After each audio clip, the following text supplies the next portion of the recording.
মৰমৰ ছাত্ৰ ছাত্ৰীসকল, আজি আমি ইংৰাজী গ্ৰামাৰ শিতানত article, it type and use, আৰ্টিকুলৰ প্ৰকাৰ আৰু ব্যৱহাৰৰ ওপৰত আলোচনা কৰিম। তোমালোকে আৰ্টিকলনো কি জানি লোৱা। Article A and the are called the article as they have some special signification at the part of speech according to Warren and Martinৰ মতে। আৰ্টিকুলৰ টাইপছ। আৰ্টিকল মূলতঃ দুই প্ৰকাৰ, ডেফিনিট আৰ্টিকল আৰু ইনডেফিনিট আৰ্টিকল। ডেফিনিট আৰ্টিকলনো কি চাই লওঁ। It is a refer to specific singular or the plural countable or uncountable noun। Definite আৰ্টিকলে স্পষ্টকৈ কোনো বস্তু বা পাৰ্চনক বুজাবৰ কাৰণে ছিংগুলাৰেই হওক, প্লুৰেলেই হওক, কাউণ্টেবলেই হওক, আনকাউণ্টেবলেই হওক, এই নাউনত ব্যৱহাৰ কৰা হয়। ইনডেফিনিট আৰ্টিকলনো কি জানি লওঁ। It is a refer to the non specific singular countable noun. এই আৰ্টিকলে ছিংগুলাৰ কাউণ্টেবল নাউনত কোনো স্পষ্ট নোহোৱা দেখুৱাবৰ কাৰণে ব্যৱহাৰ কৰা হয়।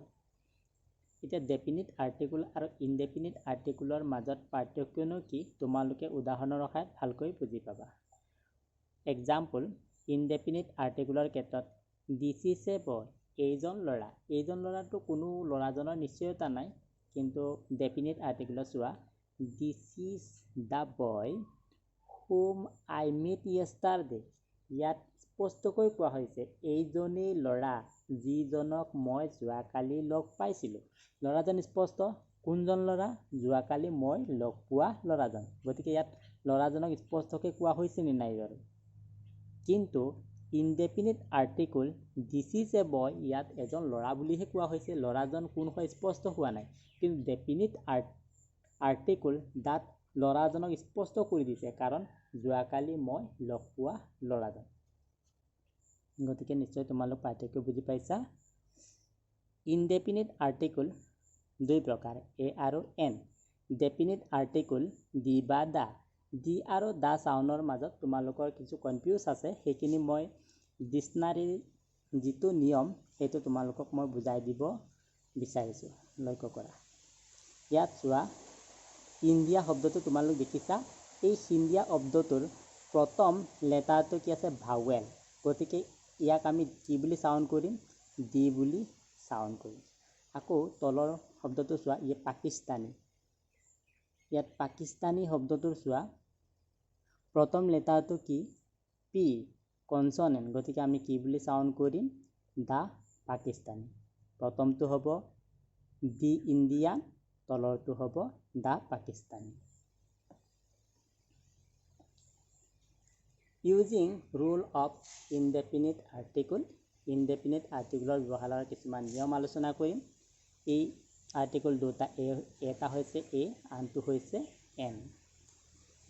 এ is use before consonant sound আৰু an is use before vowel sound. এতিয়া এই তালিকাখন তোমালোক ভালদৰে লক্ষ্য কৰা, ইয়াত ৰুল এণ্ড ৰেগুলেশ্যন দি দিছোঁ আৰু তোমালোক ভালদৰে বুজি পাবা। ৰুল 1, নিয়ম। যদি শব্দটোৰ প্ৰথম লেটাৰ কনচনেণ্ট, প্ৰথম চাউণ্ডো যদি কনচনেণ্ট হয়, আৰ্টিকল এ বহিব। উদাহৰণৰ সহায়ত ভালদৰে বুজি পাবা। বুক, ইয়াত চোৱা, এই শব্দটোৰ প্ৰথম লেটাৰ বি কনচনেণ্ট হয়, ৰাইট চিন দি দিছোঁ, আৰু বিৰ চাউণ্ডো কনচনেণ্ট চাউণ্ড হয়, ৰাইট। গতিকে কি হ'ব?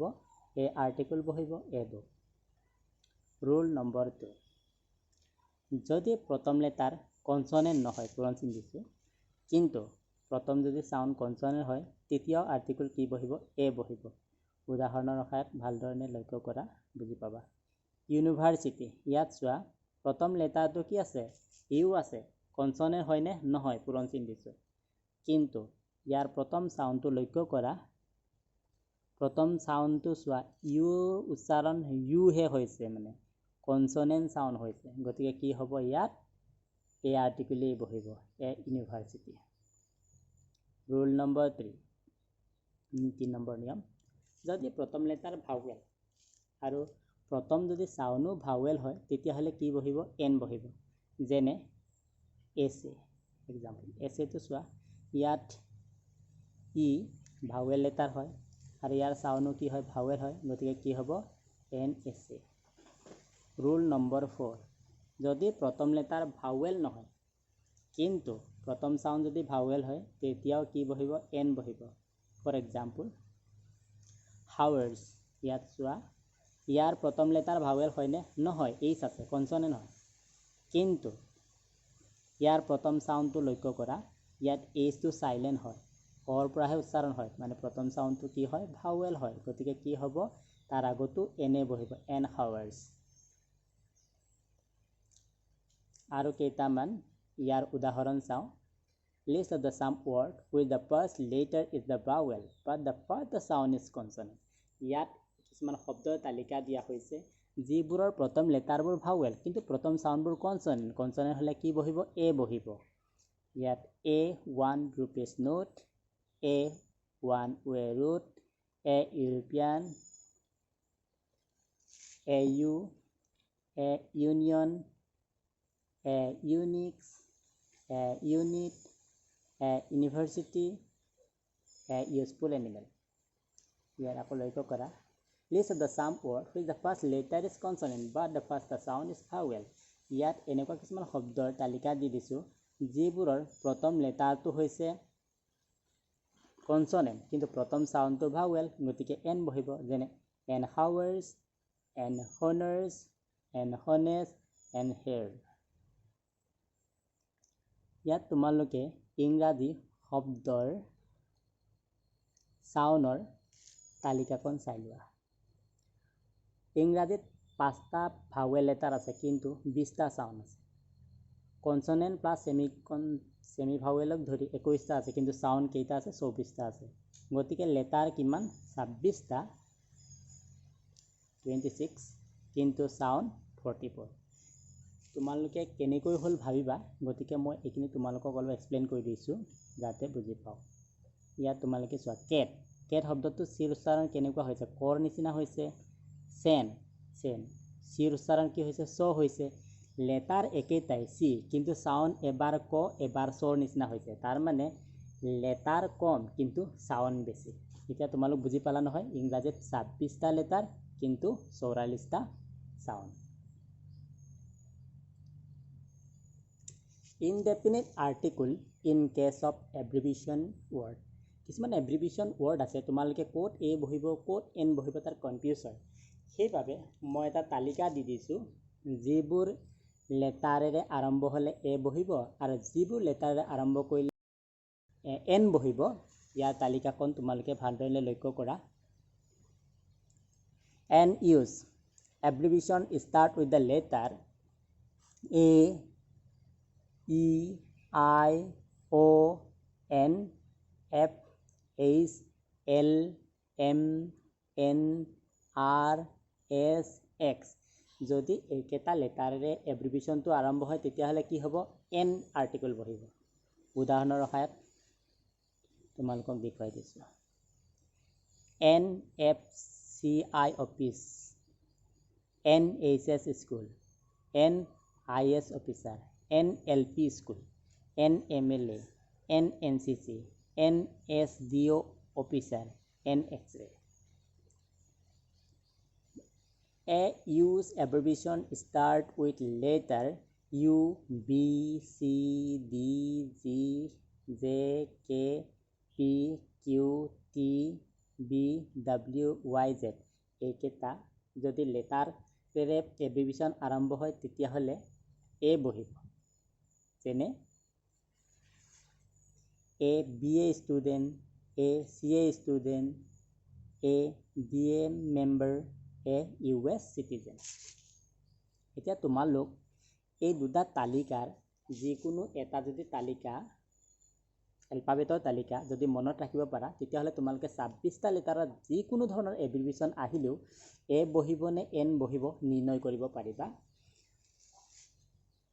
ইয়াত তোমালোকে লক্ষ্য কৰা ইয়াত আছে 12টা লেটাৰ আৰু ইয়াত আছে 14টা লেটাৰ নিশ্চয় তোমালোকক কম লেটাৰটো ল'লে বেছি সুবিধা হ'ব মুখস্থ কৰিবলৈ গতিকে মই এই 12টা লেটাৰ মনত ৰখাৰ এটা টিক্স তোমালোকক দিব বিচাৰিছোঁ। তোমালোকে বেলেগ টিক্সৰ সহায়তো মনত ৰাখিব পাৰা।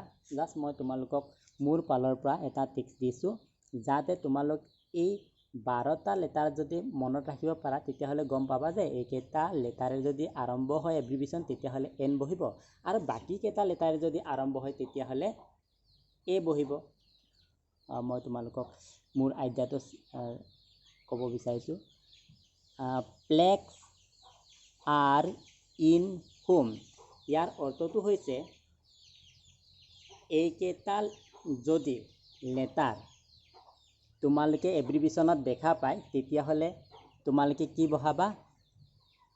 N article বহাবা। যদি এইকেইটাৰ বাহিৰৰ যদি লেটাৰেৰে এব্ৰিভিয়েশ্যনটো আৰম্ভ হয় তেতিয়াহ'লে এ বহাবা। তাৰমানে তোমালোকে 26টা লেটাৰৰ যিকোনো ধৰণৰ এব্ৰিভিয়েশ্যন হ'লেও কোনটো আৰ্টিকল বহিব নিৰ্ণয় কৰিব পাৰিবা। এতিয়া আমি আলোচনা কৰিম using rule of definite article the বা the. It is a refer to specific person or the thing. সি কোনো এটা বস্তু বা পাৰ্চন নিৰ্দিষ্টকৈ বুজাবৰ কাৰণে ব্যৱহাৰ কৰা হয়। For example, this is the pen which I lose. এইডালেই কলম যিডাল মই হেৰুৱাইছোঁ। গতিকে ডেফিনিটকৈ বা নিৰ্দিষ্টকৈ বুজোৱা হৈছে কোনটো কলম? হেৰুৱা কলমৰ কথা কোৱা হৈছে। Others using the rule of definite article the, আৰু অন্যান্য ব্যৱহাৰ চাওঁ। Number 1, superlative degree. ছুপাৰলেটিভ ডিগ্ৰীৰ ক্ষেত্ৰত আৰ্টিকল দি বা দা ব্যৱহাৰ হয়। He is the টলেষ্ট the boy in the class. Short form বা এক্ৰনিমৰ ক্ষেত্ৰত যেনে দ্য বা দি USA, the UK। Geographical feature যেনে নেম অফ ৰিভাৰ, নদীৰ নামৰ ক্ষেত্ৰত দ্য ব্ৰহ্মপুত্ৰ। সাগৰৰ নামৰ ক্ষেত্ৰত ocean, name of ocean, the Indian ocean. Mountain বা পৰ্বতৰ পাহাৰৰ নামৰ ক্ষেত্ৰত দ্য হিমালয়া। গ্লোব নেম বা উপসাগৰৰ নামৰ ক্ষেত্ৰত the gulf of Mexico. Island বা দ্বীপৰ ক্ষেত্ৰত the Andaman Nicobar. Number 4, unique entity মানে কিছুমান অদ্বিতীয় বস্তু যেনে the sun, the moon, the আৰ্থৰ ক্ষেত্ৰত ডেফিনিট আৰ্টিকল ব্যৱহাৰ হয়। আদাৰ ইউজ, হলি বুক মহান গ্ৰন্থ যেনে the Gita, the Bible, the Quran etcetera. Religion entity ধৰ্মৰ ক্ষেত্ৰত the Hindu, the Muslim, the Christian. নেশ্যনেলিটিৰ ক্ষেত্ৰত যেনে the Indian, the Pakistani. Newspaper মেগাজিনৰ ক্ষেত্ৰত দ্য আছাম ট্ৰিবিউন। হিষ্টৰিকেল ইভেণ্টৰ ক্ষেত্ৰত যেনে the battle of Saraighat. Famous মনুমেণ্টৰ ক্ষেত্ৰত the Rangghar, the Taj Mahal etcetera. কিন্তু আৰ্টিকল যে সকলোতে বহে এনেকুৱা নহয়, কিছুমান ক্ষেত্ৰত আৰ্টিকল নবহে। কেইটামান আৰ্টিকল নবহা আমি নিয়ম কেইটামান আলোচনা কৰিম, কিন্তু এইটো হৈছে জেনেৰেল ৰুল। স্পেচিফিক ক্ষেত্ৰত হয়তো ইয়াতো আৰ্টিকল বহিব পাৰে বাবে মই ইয়াত মেনশ্যন কৰি দিছোঁ। Article are generally not use before proper noun. Proper নাউনত সাধাৰণতে আৰ্টিকল নবহে। যেনে Dispur is the capital of Assam. ইয়াত দিছপুৰ হৈছে প্ৰপাৰ নাউন, ইয়াৰ আগত আমি আৰ্টিকল নবহাওঁ। মেটেৰিয়েল নাউনৰ ক্ষেত্ৰত যেনে টি গুড ইন ইণ্ডিয়া, ইয়াত টিৰ আগত আমি আৰ্টিকল বহোৱা নাই। এবষ্ট্ৰেক্ট নাউনৰ ক্ষেত্ৰত যেনে হেল্থ ইজ ৱেল, হেল্থৰ আগত আমি আৰ্টিকল বহোৱা নাই। তেনেকৈ কিছুমান শব্দৰ লগত আৰ্টিকল নবহে। গতিকে ছাত্ৰ ছাত্ৰীসকল, আজি আমি আৰ্টিকলনো কি, ইয়াৰ প্ৰকাৰ, ব্যৱহাৰ আৰু কিছুমান ক্ষেত্ৰত যে আৰ্টিকল ব্যৱহাৰ নহয় সেইবোৰ আলোচনা কৰিলোঁ। পৰৱৰ্তী দিনবোৰত আকৌ এটা নতুন টপিক আলোচনা কৰিম। আজিলৈ ইমানেই। ধন্যবাদ।